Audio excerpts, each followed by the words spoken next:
శ్రీ సాయినాథాయ నమః. శ్రీ సాయి సచ్చరిత్రం 10వ అధ్యాయం. సాయిబాబా జీవిత విధానము, వారి పడకబల్ల, షిరిడీలో వారి నివాసము, వారి బోధలు, వారి అణకువ, అతి సులభ మార్గం. సాయిబాబా జీవిత విధానం. ఎల్లప్పుడూ శ్రీ సాయిబాబాను భక్తి ప్రేమలతో జ్ఞప్తి అందించుకును. ఏలన బాబా ఎల్లప్పుడూ తమ ఆత్మస్వరూపమునందే లీనమై సర్వులకు హితము చేయుటయందు నిమగ్నమయ్యుండువారు. వారి స్మరణయే జీవన్మరణ రూపమైన సంసారమనడు చిక్కుముడిని విప్పు తరుణోపాయము. ఇది అన్నిటికంటే అత్యంత శ్రేష్టము, సులభతరము అయిన సాధనము. దీనిలో వ్యయ ప్రయాసలు లేవు. కొద్ది శ్రమతో గొప్ప ఫలితమును పొందవచ్చును. అందువలన ఇక ఆలస్యము చేయక మన దేహేంద్రియములలో పటుత్వమున్నంత వరకు ప్రతి నిమిషమును ఈ సాధనమును అనుష్ఠించుటకు వెచ్చించవలను. ఇతర దేవతలంతా ఉత్త భ్రమ. గురువు ఒక్కడే దేవుడు. సద్గురు చరణములను నమ్మి కొల్చినచో వారు మన అదృష్టమును బాగు చేయగలరు. వారిని శ్రద్ధగా సేవించినచో సంసార బంధము నుండి తప్పించుకొనగలము. న్యాయమీమాంసాది షడ్దర్శనములను చదువు పనిలేదు. మన జీవితమనే ఓడకు సద్గురుని సరంగుగా చేసుకున్నచో కష్టములు, చింతలతో కూడిన సంసారమనే సాగరమును మనం సులభముగా దాటగలము. సముద్రములు, నదులు దాటునప్పుడు మనము ఓడ నడిపేవాని యందు నమ్మకముంచినట్లు సంసారమనే సాగరమును దాటుటకు సద్గురు అనే సరంగుపై పూర్తి నమ్మకముంచవలను. భక్తుల యొక్క అంతరంగమున గల భక్తి ప్రేమలను బట్టి సద్గురువు వారికి జ్ఞానమును, శాశ్వతానందమును ప్రసాదించును. గత అధ్యాయములో బాబా యొక్క భిక్షాటనమును, కొందరు భక్తుల అనుభవములు మొదలగునవి చెప్పితివి. ఈ అధ్యాయములో బాబా ఎక్కడ నివసించెను, ఎలాగును జీవించెను, ఎట్లు శయనించుడివారు, భక్తులకు ఎట్లు బోధించుచుండెను మొదలుగునవి చెప్పుదుము. బాబా వారి శయనలీల. మొట్టమొదట బాబా ఎచ్చట పండుకొనుచుండెను, ఎట్లు పండుకొనుచుండెనో చూచెదము. ఒకసారి నానాసాహెబ్ డెంగ్లే సుమారు 4 మూరల పొడవు, 1 జానెడు మాత్రమే వెడల్పు గల ఒక కర్రబల్లను బాబా పడకకని తెచ్చెను. ఆ బల్లను నేలపై వేసుకుని పండుకొనుటకు మారుగా బాబా దానిని మసీదు యొక్క దూలములకు ఊయలవలే వేలాడునట్లు సిరిగిన పాతగుడ్డ పీలికలతో కట్టి దానిపై పండుకొన మొదలెడెను. గుడ్డ పీలికలు పలుచనివి, ఏమాత్రమూ బలమైనవి కావు. అవి ఆ కొయ్యబల్ల యొక్క బరువును మోయిటయే గగనము. ఇంక బాబా యొక్క బరువును కూడా కలిపి అవి ఎట్లు భరించుచుండెను అనున్నది ఆశ్చర్య వినోదములకు హేతువయ్యను. ఆ పాతగుడ్డ పీలికలు అంత బరువును మోయగలుగుట నిజముగా బాబా లీలయే.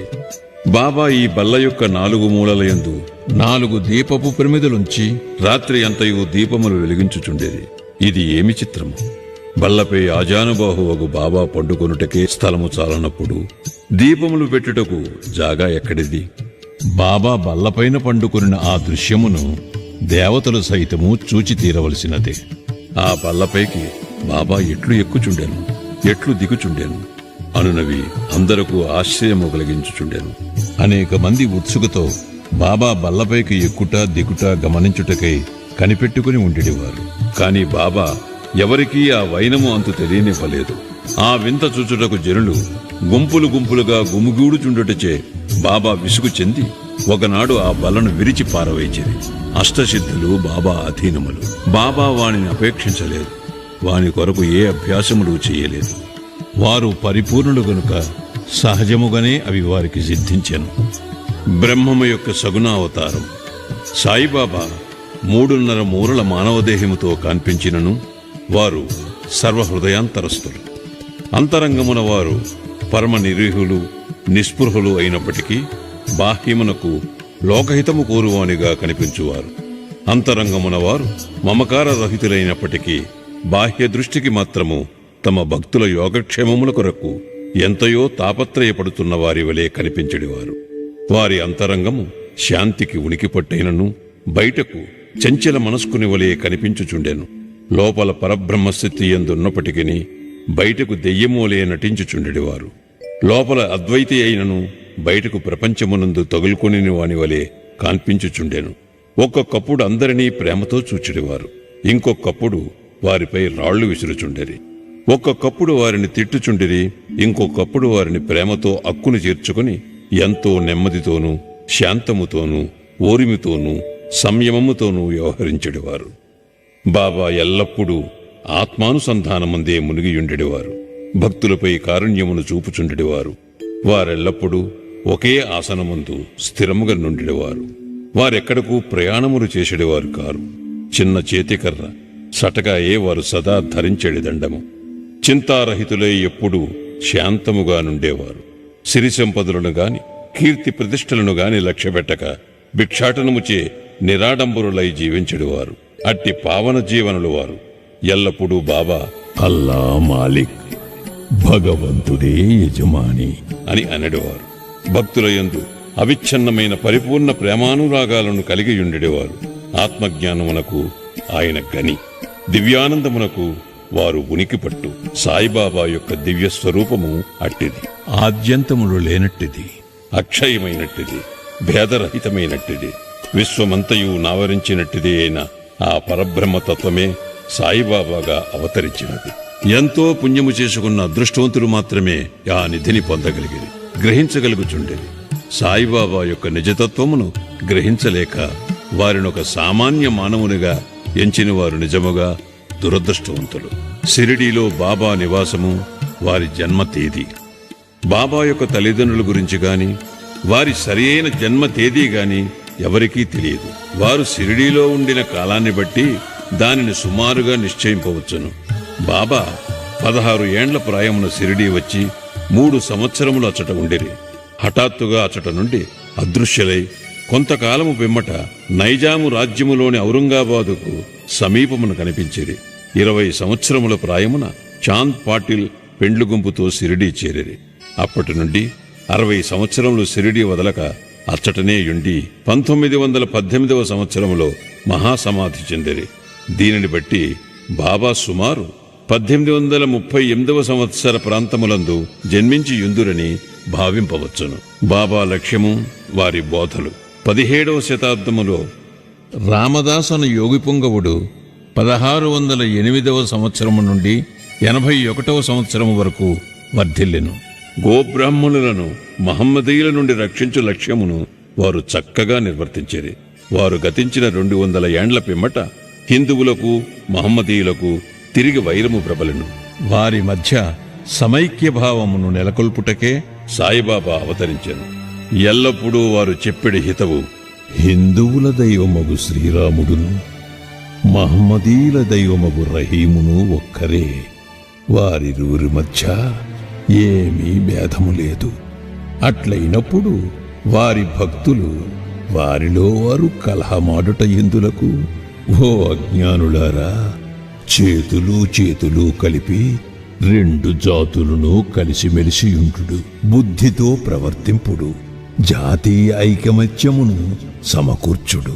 వివాదము వల్ల కాని ఘర్షణ వల్ల గాని ప్రయోజనము లేదు. అందుచే వివాదమును విడువుడు, ఇతరులతో పోటీ పడకుడు, మీ యొక్క వృద్ధిని మేలును చూచుకొనుడు. భగవంతుడు మిమ్ము రక్షించును. యోగము, త్యాగము, తపస్సు, జ్ఞానము, మోక్షమునకు మార్గములు. వీనిలో ఏదైనా అవలంబించి మోక్షమును సంపాదించనిచో మీ జీవితము వ్యర్థము. ఎవరైనా మీకు కీడు చేసినచో ప్రత్యుపకారము చేయకుడు. ఇతరుల కొరకు మీరేమైనా చేయగలిగినచో ఎల్లప్పుడూ మీరు మాత్రమే చేయుడు. సంగ్రహముగా ఇదియే బాబా యొక్క ప్రబోధము. ఇది ఇహపర సాధనము. సాయిబాబా సద్గురు. గురువులమని చెప్పుకుని తిరుగువారు అనేకులు గలరు. వారు ఇంటింటికి తిరుగుచు వీణా చిరతలు చేతపట్టుకుని ఆధ్యాత్మిక ఆడంబరము చాటెదరు. శిష్యుల చెవులలో మంత్రములు నూది వారి నుండి ధనము లాగెదరు. పవిత్ర మార్గమును మతమును బోధించెదమని చెప్పెదరు. కాని మతమనగానేమో వారికే తెలియదు. స్వయముగా వారు అపవిత్రులు. సాయిబాబా తన గొప్పతనమెన్నడూనూ ప్రదర్శించవలనని అనుకొనలేదు. వారికి దేహాభిమానము ఏమాత్రమూ లేకుండెను. కాని భక్తులయందు మిక్కిలి ప్రేమ మాత్రమూ ఉండెడిది. నియత గురువులని అనియత గురువులని గురువులు 2 విధములు. నియత గురువులనగా నియమింపబడినవారు, అనియత గురువులనగా సమయానుకూలముగా వచ్చి ఏదైనా సలహానిచ్చి మన అంతరంగమునున్న సుగుణమును వృద్ధి చేసి మోక్షమార్గము తొక్కునట్లు చేయువారు. నీత గురువుల సహవాసము నీవు నేనను ద్వంద్వభావమును పోగొట్టి అంతరంగమును యోగమును ప్రతిష్ఠించి తత్వమసి ఎగునట్లు చేయును. సర్వవిధముల ప్రపంచ జ్ఞానమును బోధించు గురువులు అనేకులు గలరు. కాని మనలను ఎవరైతే సహజస్థితి యందు నిలిచినట్లు చేసి మనలను ప్రపంచపు ఉనికికి అతీతముగా తీసుకుని పోయేదరో వారే సద్గురువులు. సాయిబాబా అట్టి సద్గురువు. వారి మహిమ వర్ణనాతీతము. ఎవరైనా వారిని దర్శించినచో బాబా వారి యొక్క భూత భవిష్యత్ వర్తమానములన్నిటినీ చెప్పువారు. ప్రతి జీవియందు బాబా దైవత్వమును చూచేవారు. స్నేహితులు విరోధులు వారికి సమానులే. నిరభిమానము సమత్వము వారిలో మూర్తిభవించినవి. వారు దుర్మార్గుల అవసరములు కూడా తీర్చెడివారు. కలిమిలేములు వారికి సమానము. మానవదేహముతో సంచరించినప్పటికీ వారికి గృహదేహాదులయందు అభిమానము లేకుండెను. శరీరధారుల వలె కనిపించినను వారు నిజమునకు నిశ్శరీరులు, జీవన్ముక్తులు. బాబాను భగవానుని వలె పూజించిన షిరిడీ ప్రజలు పుణ్యాత్ములు. ఏది తినుచున్నను త్రాగుచున్నను తమ దొడ్లలోనూ పొలములలోనూ పని చేసుకునుచున్నను వారెల్లప్పుడూ సాయిని జ్ఞప్తి అందుంచుకొని సాయి మహిమను కీర్తించుచుండెడివారు. సాయి తప్ప ఇంకొక దైవమును వారి ఎరిగి ఉండలేదు. షిరిడీ స్త్రీల ప్రేమను భక్తిని దాని మాధుర్యమును వర్ణించుటకు మాటలు చాలవు. వారు పామరులైనప్పటికీ వారికున్న స్వల్ప భాషా జ్ఞానముతోనే ప్రేమతో బాబాపై పాటలను కూర్చుకొని పాడుకునిచుండేది. వారికి అక్షరజ్ఞానము శూన్యమైనప్పటికీ వారి పాటలలో నిజమైన కవిత్వము కానవచ్చును. యథార్థమైన కవిత్వము పాండిత్యము వల్ల రాదు. అది అసలైన ప్రేమ వలన వెలువడును. కవిత్వము స్వచ్ఛమైన ప్రేమభావము నుండి వెలువడును. అటువంటి సిసలైన కవిత్వాన్ని విబుధులైన శ్రోతలు ఆస్వాదించగలరు. ఈ పల్లె పదాలన్నీ సేకరింపదగినవి. సాయి అనుగ్రహముంటే ఏ భక్తుడైనా వీరిని సాయిలీల పత్రికలోనో లేదా పుస్తక రూపములను ప్రకటించినా ఎంతయో బాగుండును. బాబా వారి అనుకువ. భగవంతునికి 6 లక్షణములు కలవు. కీర్తి, ధనము, అభిమానము లేకుండుట, జ్ఞానము, మహిమ, ఔదార్యము. ఈ గుణములన్నీ బాబాలో ఉండెను. భక్తుల కొరకు మానవ రూపమును అవతరించిన భగవత్తత్వమే సాయిబాబా. వారి కరుణ, అనుగ్రహము అద్భుతములు. వారే కరుణతో భక్తులను తమ వద్దకు చేర్చుకొనకుండిన వారి మహత్యమును తెలుసుకునగల శక్తి ఎవరికి కలదు? భక్తుల కొరకు బాబా నోట వెలువడిన పలుకులు పలుకుటకు సరస్వతీదేవి కూడా వెరగు చెందును. ఒక ఉదాహరణ. బాబా మిక్కిలి అనుకువతో ఇట్లనడివారు: బానిసలకు బానిసనగు నేను మీకు రుణగ్రస్తుడను. మీ దర్శనముచే నేను తృప్తుడనైతిని. మీ పాదములు దర్శించుట నా భాగ్యము. మీ అశుద్ధములో నేనొక పురుగును. అట్లగుటు వలన నేను ధన్యుడను. ఏమి వారి అనుకువ? బాబా యొక్క ఈ వాక్యములను ప్రచురించడం ద్వారా బాబాను కించపరిచితనని ఎవరైనా అనినచో ఈ నా అపరాధమునకు బాబాను క్షమాపణ కోరెదను. తత్పాప పరిహారార్థమే బాబా నామజపము చేసేదను. బాహ్య దృష్టికి బాబా ఇంద్రియ విషయములను అనుభవించు వాని వలె కన్పట్టినను ఇంద్రియానుభూతులలో వారికి ఏమాత్రం అభిరుచి ఉండేది కాదు. ఇంద్రియానుభవముల స్పృహయే వారికి లేకుండెను. వారు భుజించినప్పటికీ దేనియందు వారికి రుచి ఉండేది కాదు. వారు ప్రపంచమును చూచుచున్నట్లు కనిపించినను వారికి దాని యందు ఏమాత్రమూ ఆసక్తి లేకుండెను. కామమన్నచో వారు హనుమంతుని వలె అస్ఖలిత బ్రహ్మచారులు. వారికి దేనియందు మమకారము లేకుండెను. వారు శుద్ధ చైతన్య స్వరూపులు. కోరికలు, కోపము మొదలగు భావ వికారములు శాంతించి స్వాస్థ్యము చెందడి విశ్రాంతి ధామము. వేయేల వారు విరాగులు, ముక్తులు, పరిపూర్ణులు. దీనిని వివరించుటకొక ఉదాహరణము. నానావలి. షిరిడీలో విచిత్ర పురుషుడొకడుండెను. అతని పేరు నానావలి. అతను బాబా విషయములను పనులను చక్కబెట్టుచుండువారు. ఒకనాడతను బాబా వద్దకు పోయి బాబాను వారి గద్దె నుండి లేవవలసినదని, దానిపై తాను కూర్చుండవలనని తనకు బుద్ధి పుట్టినదని అనేను. వెంటనే బాబా లేచి గద్దెను ఖాళీ చేశాను. నానావళి దానిపై కొంతసేపు కూర్చుండి లేచి బాబాను తిరిగి కూర్చుండమనెను. బాబా తన గద్దెపై కూర్చునను. నానావళి బాబా పాదములకు సాష్టాంగ నమస్కారము చేసి వెళ్లిపోయాను. తన గద్దె మీద నుంచి దిగి వెళ్లిపోమ్మనినను, దానిపై ఇంకొకరు కూర్చునను బాబా ఎట్టి అసంతుష్టి వెలిబుచ్చలేదు. బాబాను నానావళి ఎంతగా ప్రేమించువాడనినా అతడు బాబా మహాసమాధి చెందిన 13వ నాడు దేహత్యాగము చేశాను. మహాత్ముల కథాశ్రవణము, వారి సాంగత్యమే అతి సులభ మార్గము. సాయిబాబా సామాన్య మానవుని వలె నటించినప్పటికీ వారి చర్యలను బట్టి వారు అసాధారణ బుద్ధి కుశలతలు కలవారని తెలియవచ్చును. వారు చేయునుదంతయు తమ భక్తుల మేలు కొరకే. వారు ఆసనములు గాని, యోగాభ్యాసములు గాని, మంత్రోపదేశములు గాని తమ భక్తులకు ఉపదేశించలేదు. తెలివితేటలను పక్కకి పెట్టి సాయి సాయి అను నామమును మాత్రము జ్ఞప్తి అందుంచుకునమనిరి. అట్లు చేసినచో వారు సర్వబంధముల నుండి విముక్తులై స్వాతంత్ర్యము పొందిదరని చెప్పిరి. పంచాగ్నుల నడుమ కూర్చుండుట, యాగములు చేయుట, మంత్రజపము చేయుట, అష్టాంగ యోగములు మొదలగునవి బ్రాహ్మణులకే వీలుపడను. తక్కిన వర్ణముల వారికి అవి ఉపయుక్తములు కావు. ఆలోచించుటే మనస్సు యొక్క పని. అది ఆలోచించకుండా ఒక్క నిమిషమైనా నుండలేదు. దానికి ఏదైనా ఇంద్రియ విషయము జ్ఞప్తికి తెచ్చినచో దానినే చింతించుచుండును. గురువును జ్ఞప్తికి తెచ్చినచో గురువునే చింతించుచుండును. మీరు సాయిబాబా యొక్క గొప్పతనమును, వైభవమును శ్రద్ధగా వింటిరి. ఇదియే వారిని జ్ఞప్తియందుంచుకునుటకు సహజమైన మార్గము. ఇదియే వారి పూజయు కీర్తనయు. మహాత్ముల కథలను వినుట పైన చెప్పిన ఇతర సాధనము వలె కష్టమైనది కాదు. ఇది మిక్కిలి సులభ సాధ్యమైనది. వారి కథలు సంసారమునందు గల భయములన్నిటినీ పారద్రోలి పారమార్థిక మార్గమునకు తీసుకుని పోవును.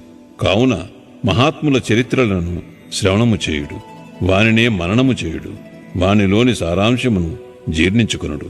ఇంత మాత్రము చేసినచో బ్రాహ్మణులే కాక స్త్రీ శూద్రాది అన్ని వర్ణముల వారు కూడా పవిత్రులగుదురు. ప్రాపంచిక బాధ్యతల యందు తగులుకొనియున్నను మీ మనస్సును సాయిబాబా కర్పింపుడు. వారి కథలు వినుడు, వారు తప్పక మనలను అనుగ్రహించగలరు. ఇది మిక్కిలి సులభోపాయము. అయినచో మరి దీనినెందుకు అందరూ అవలంబించుకున్నారు అని అడగవచ్చు. కారణమేమనా, భగవంతుని కృపా కటాక్షము లేని ఎడల మహాత్ముల చరిత్రలను వినుటకు కూడా మనస్సు అంగీకరించదు. భగవంతుని చేతనే సర్వము నిరాటంకము సుగమము యగును. మహాత్ముల కథలు వినుట అనగా వారి సాంగత్యము చేయుటే. మహాత్ముల సాంగత్యము చే కలుగు ప్రాముఖ్యము చాలా గొప్పది. అది మన అహంకారమును, దేహాభిమానమును నశింపచేయును. చావు పుట్టుకులనే బంధములను కూడా నశింపచేయును. హృదయ గ్రంథులను తెగగొట్టును. తుదకు శుద్ధ చైతన్య స్వరూపుడగు భగవంతుని సాన్నిధ్యమునకు తీసుకుని పోవును. విషయ వ్యామోహముల యందు మనకు గల అభిమానమును తగ్గించి ప్రాపంచిక కష్టసుఖములందు విరక్తి కలుగజేసి పారమార్థిక మార్గమున నడుపును. మీకు భగవన్నామస్మరణము, పూజ, భక్తి వంటి ఇతర సాధనములేవియూ లేకపోయినను కేవలము హృదయపూర్వకముగా మహాత్ములను ఆశ్రయించిన చోచారును. వారు మనలను భవసాగరము నుండి ధరింపచేయుదురు. మహాత్ములు అందుకొరకే అవతరించెదరు. ప్రపంచ పాపముల తొలగజేయునట్టి గంగా, గోదావరి, కృష్ణ, కావేరీ మున్నగు పవిత్ర నదులు కూడా మహాత్ములు వచ్చి తమ నీటిలో స్నానము చేసి తమను పావనము చేయవలనని వాంఛించుచుండును. మహాత్ముల మహిమ అట్టిది. మన పూర్వజన్మ సుకృతముచే మనకు సాయిబాబా పాదములను ఆశ్రయించు భాగ్యము లభించినది. మసీదు గోడకు ఆనుకుని ఊదీ ప్రసాదమును తన భక్తుల యోగక్షేమములకై పంచిపెట్టు సుందర స్వరూపుడును, ఈ ప్రపంచము యొక్క అభావమును చింతించువాడును, సదా పూర్ణానందములో మునిగియుండువాడునగు సాయి పాదములకు సాష్టాంగ నమస్కారములు చేయుచు ఈ అధ్యాయమును ముగించెదము. 10వ అధ్యాయము సంపూర్ణము. సద్గురు శ్రీ సాయినాథార్పణమస్తు. శుభం భవతు.